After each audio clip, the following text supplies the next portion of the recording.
Hey, welcome to my my ramble. Today's ramble is about ebooks, such an electronic reading devices. Well, last week, for a while now, I've had on my mind to jump into the world of ebooks or electronic books, specifically the Amazon Kindle store, which I'm led to believe is the biggest the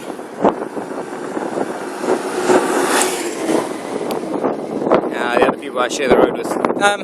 The biggest store for electronic books or electronically published books around. But I was a little bit hesitant about actually doing it in the first place. Just some throwback to years gone past and having real books. Okay, so the common objections to ebooks, or ones that I've read, are the book feeling. Okay, right. So the book feeling. Yeah, you get to hold a book. Yeah, I can't really deny that a book feeling is the book feeling. A book feels like a book. I don't think anyone has quite managed to emulate that in an electronic fashion yet. So there's the book feeling. One of the other things, which was a slightly bigger issue, I found, was the issue of ownership. And that once you buy a book from a store like the Amazon store, Kindle, that you don't really own the book. The copy you have is, it's got copyright on it and or copy protection. Oh, some guys by the lake. Doing whatever they're doing. It's high school kids vacation time. So anyway, I don't know what they're doing out here though. There's nowhere to swim. And as far as I know, most Taiwanese drown when they go swimming in lakes and stuff. Topic for a different time. But yeah, you don't directly. Though you own the book, you kind of own it through their system. Unlike having a book, and the book is yours, and you stick it in your library and hold it in your house. Besides that, there's the issue of reading on your readers, and that it's not really good for your eyes, that kind of thing. And those are the three main issues I kind of came across and I had to sort of deal with. So let me, after 1 week of using.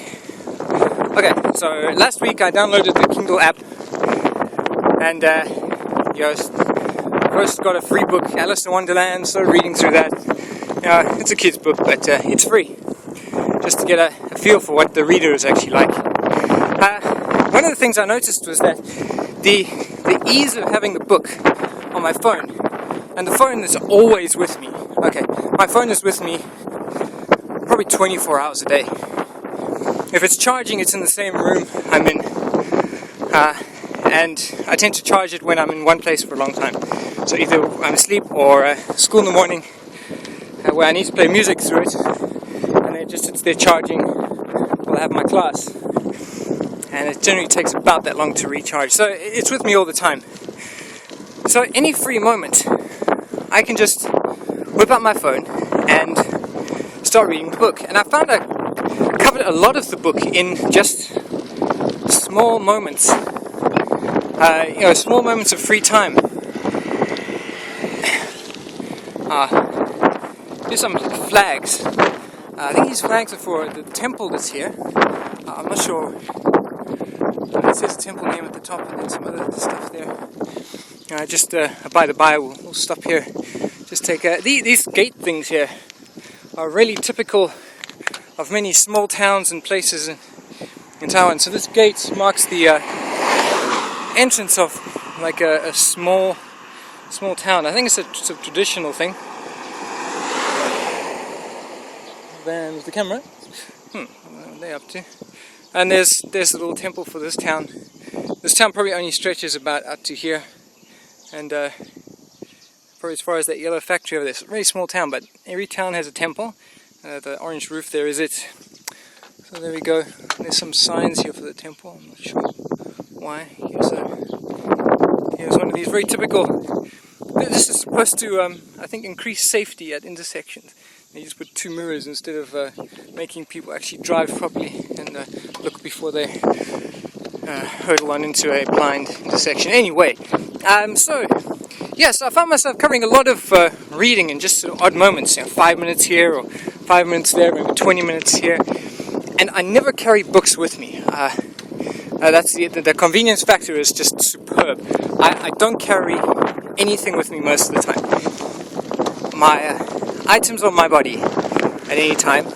Right now I'm on my bike, so it consists of my cycling clothes and my keys in my cycling top pocket, and my cell phone would be on there if it's not in my hand.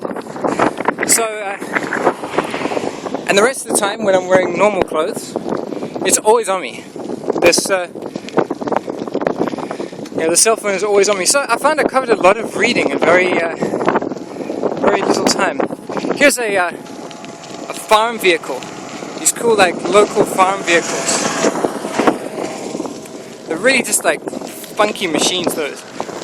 Totally not roadworthy most of the time.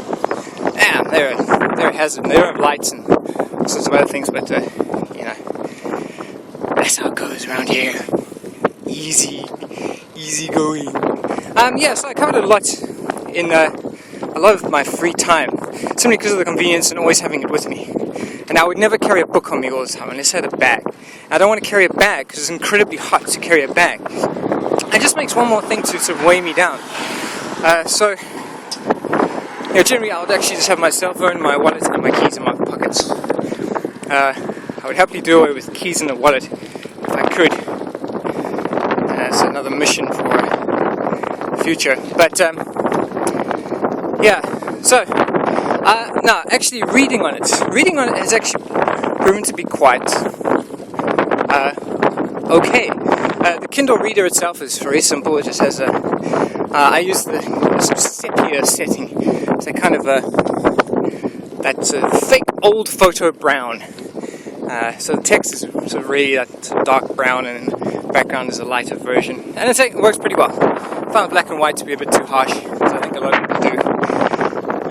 Black on white or white on black is too much. They don't have any other sort of color choices, and I imagine there would be some others that are fairly good choice. But anyway, that's what it came with, and I found it to be okay. I turned the brightness slightly down from the normal phone brightness. I always read it in portrait mode, which has been okay. What was the other thing? Yes, the possession. I don't have the book. It's just there. It's through their app, and it's through their company. Now, in many ways, I imagine this is a transition from the old school way that most things are done.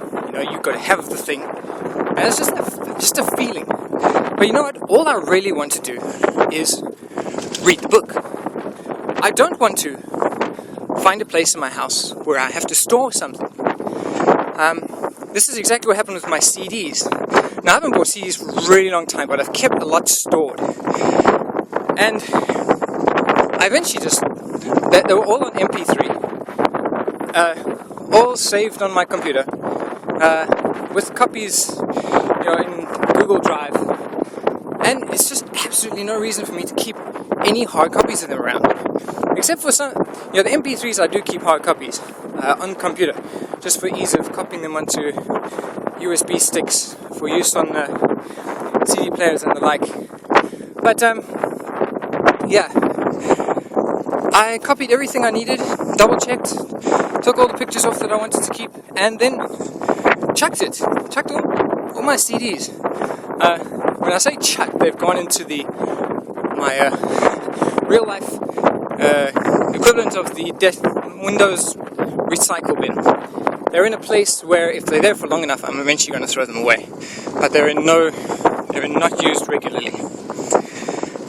Well, actually, they haven't been used at all. I've done that with a lot of throwing away. I put them into a place where they can't be found, can't be seen, and then if I don't touch them for 5 years, well, or even 1 year, obviously just don't need them. So just throw them out. Yeah, of course I'll find some need for them a week later after that, but you know, that's just, I'd rather have less clutter in my life. Yes, and so after I had Alice in Wonderland for a few days, I actually went and bought a book on Kindle, and this is where I kind of I hit my kind of first realization of how good it is for Amazon to actually have, you know, their reader everywhere. Because, hang on, I'm just switching hands. Because I want to buy their books, and they make it so easy. You know,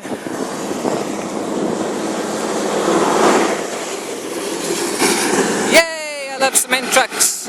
Oh, yay! I love black diesel smoke. Oh, whiff that sweet stench of unburnt diesel.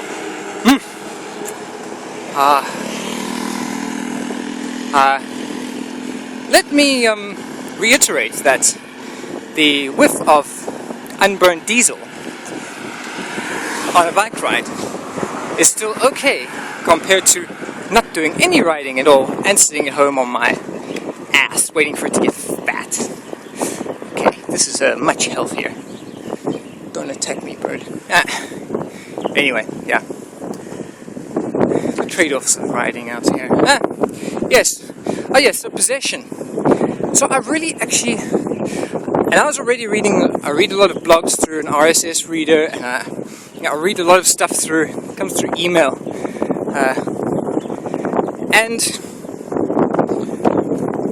Oh yeah. No, the point was the money. Yes, my problem now is that I have to resist the temptation to buy books too often, because there are a lot of good books, and all I have to do to get one is just click the magic button, the one-click checkout. I just click it, they take money from me, I get a book. That's like magic. Convenient for me and convenient for them. And the more machines they get their reader on, and the more people they get, I think the more sales they're going to make, because it is just so convenient. I don't have to wait the processing time, delivery time. I don't have to wait for anything. It just, voila, click it. 2 minutes later, I have the book. And I read it the same way I do, you know, what this is. These kind of semi-flooded fields here. I often wonder what I'm seeing in the fields I ride by. But anyways, yeah, so really, really convenient. And I will probably continue to buy any books that I don't really need a hard copy in through the Kindle store. So, congratulations Amazon, you've got my business. And that's it. Alright, I'm going to... You are so lucky YouTube is still keeping me in the 15-minute video limit, so I'm not going to talk for any more. Yeah, and there's my thing on ebook readers. I love it, man. I love it. I love not carrying another thing, just my cell phone, my very smart cell phone. Alright, so from me, on my little ride, slightly longer ride home, to the back roads, I bid you farewell. Right, dude pissing on a tree, pointing in my direction. Come on! Point the other way! Shit! Sorry if you see any wieners in this video, it's completely not my fault. Dude. Pissing on the tree. Come on. Anyway, over and out.